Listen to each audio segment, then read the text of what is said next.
Hey everyone, welcome back to Installation 00 and to this most detailed breakdown.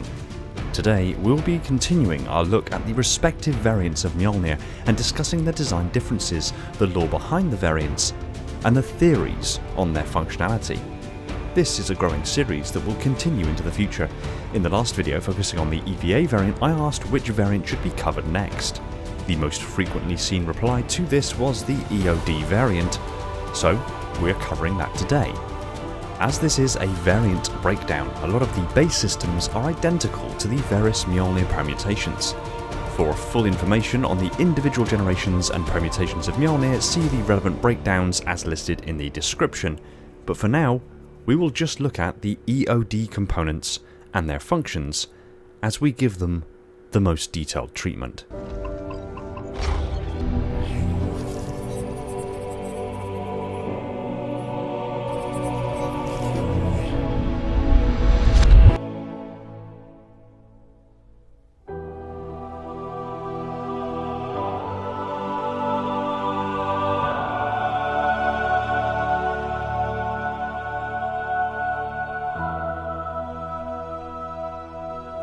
Explosive Ordnance Disposal Class Mjolnir Powered Assault Armour, otherwise known as the EOD Class Mjolnir, is a fundamental armour variant produced by the Materials Group of the Office of Naval Intelligence, and was developed with key design parameters in mind.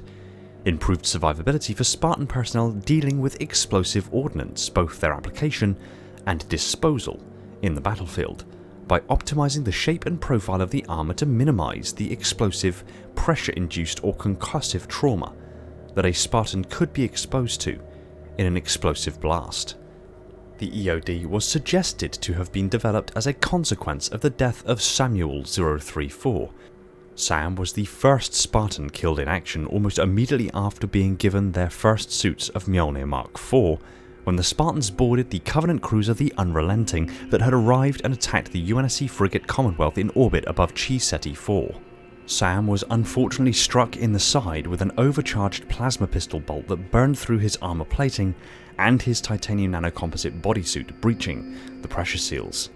Since the Spartans arrived on the ship via a risky EVA manoeuvre, the inevitable journey back would have been fatal, albeit a long, drawn-out and uncomfortable process. Sam instead opted to remain behind to ensure the ship would be destroyed by the Anvil II air-to-surface missiles they had brought aboard to overload the ship's reactor, choosing to die quickly and painlessly, as opposed to slowly and agonisingly in the vacuum of space.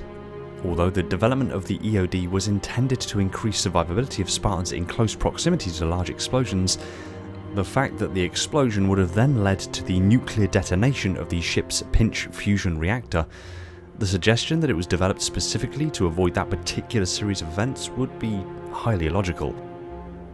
In order to develop a permutation of Mjolnir specifically aimed at increasing survivability from explosions and the like, the Materials Group undertook extensive research in the fields of explosion and blast injuries. Explosion injuries include dismemberment and traumatic amputations. These happen almost directly on top of the explosion. The force, heat, explosive medium, and shrapnel will destroy extremities, blow off limbs, or in the case of bounding charges, decapitate the target or rip into their thoracic cavity. Aside from these kinds of immediate injuries caused directly by the explosion itself, there are additional injuries that come about as a consequence of the blast wave of the explosion. The four basic mechanisms of blast injury are termed as primary, secondary, tertiary, and quaternary. Blast wave, or primary, refers to the intense overpressurization impulse created by detonating high explosives. Blast injuries are characterized by anatomical and physiological changes from the direct or reflective overpressurization force impacting the body's surface. The high explosive blast wave, or overpressure component, should be distinguished from blast wind, forced superheated airflow. The latter may be encountered with both high explosive and low explosive. Primary blast injuries are generally unique to high explosive incidents, and from the impact of the overpressurization wave with the body's surface, and will generally affect gas-filled structures. Blast lung is a direct consequence of the high explosive overpressurization wave. It is the most common fatal primary blast injury among initial survivors, and is when the overpressurization wave ruptures the internal structures of the lungs. Gas-containing sections of the gastrointestinal tract are most vulnerable to primary blast effect. This can cause immediate bowel perforation, hemorrhage, mesenteric shear injuries, and solid organ lacerations. Primary blast waves can cause concussions or mild traumatic brain injury without a direct blow to the head. Secondary blast injuries result from flying debris and bomb fragments affecting any body part, including penetrating or blunt force injuries. Tertiary injuries include injuries caused by being thrown by the blast and impacting either the floor or other objects, again affecting practically any body part, including fractures, traumatic amputations, and internal injuries. And finally, quaternary injuries are any pre-existing injuries, illnesses, diseases, or ailments exacerbated or complicated by the explosion. Just the very nature of Mjolnir protects against quaternary and tertiary injuries almost by default, and will protect against most secondary injuries and some of the primary injuries. In Mjolnir's case, it would protect against injuries to the middle ear, lungs, and abdominal organs from the pressure wave, but still be susceptible to trauma from the concussive force of the blast if the suit's hydrostatic gel is unable to compensate fast enough or to the needed degree. But a Spartan could still be dismembered from the explosive force, and Mjolnir's armor plating would protect against a wide array of flying debris and bomb fragments, but only up to a point. So, EOD's goals must align with increasing the protection against explosive and primary and secondary blast injuries.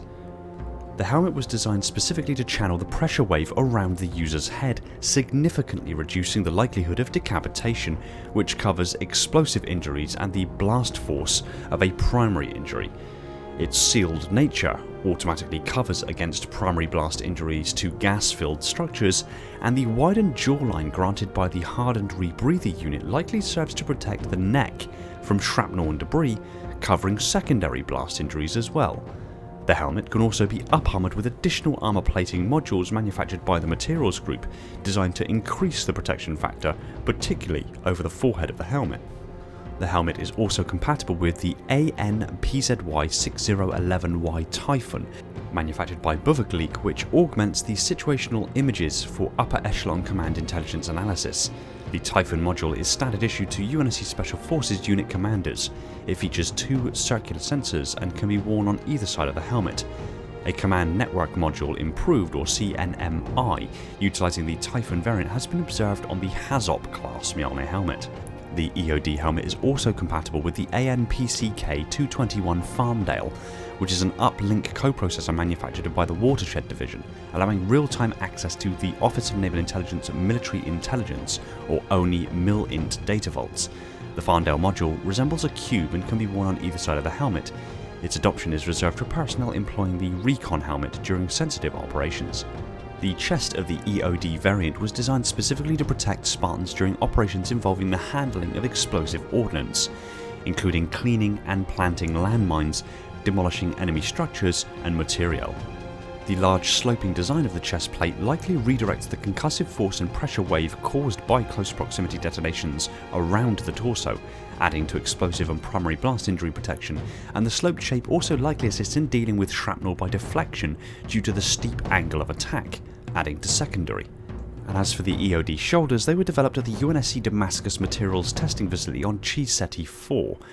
The EOD variant was designed specifically to reduce the number of grabbing edges on the armour, decreasing the likelihood of dismemberment, again adding to survivability from explosive and primary blast injuries, as well as secondary blast injuries caused by numerous debris and shrapnel injuries. In 2554, the Naftali Contractor Corporation took over control for the EOD's development and production, and adjusted the system's plate configuration to reduce the potential for dismemberment during explosive ordnance activity and facilitation.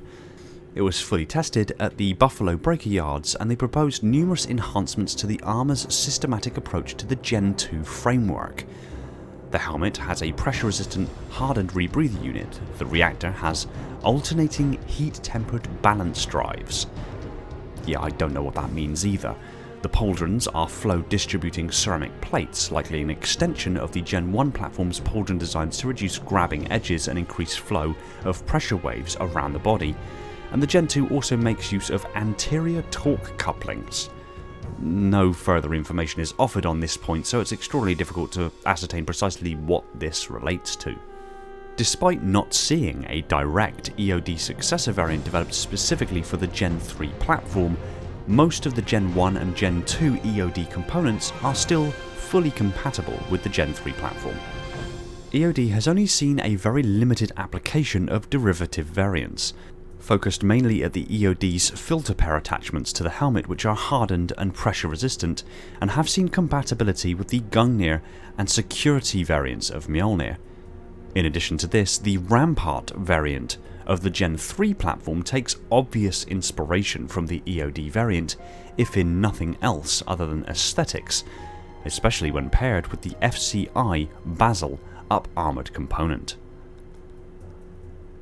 The EOD variant succeeded in its goals of increasing survivability when in close proximity to explosions.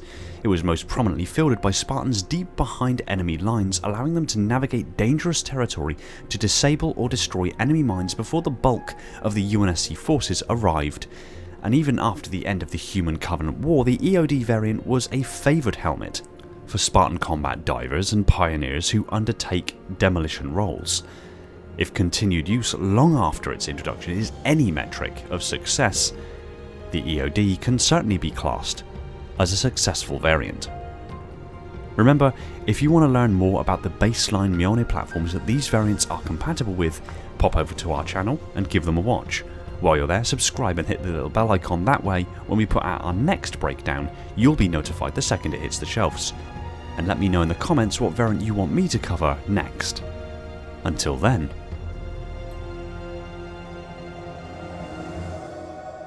Thanks for watching, commenting, liking and subscribing. I just want to give a quick shout out to my patrons and YouTube members: Spartan10148, my Metarch, Dylan, Falcon X003, Kenwood, Irrefutable Justice, Leon, Neek and Ramiz, my monitors, Alvin, Andrew, Brand, Brian, Cameron, Chris, Darian, Devon, Flaming Halo, Greenblood, Kyle, Legions Lost, Michael, Prophet Bear, Spartan and Wolf, my sub-monitors, my fleet of Strato Sentinels,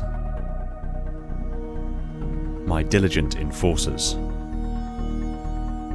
and all the other awesome people that have jumped aboard to support the channel over at Patreon. Another shout out to Todd Morrison, my Transcendent YouTube member, and just one quick reminder to support us on all major social media channels including Discord.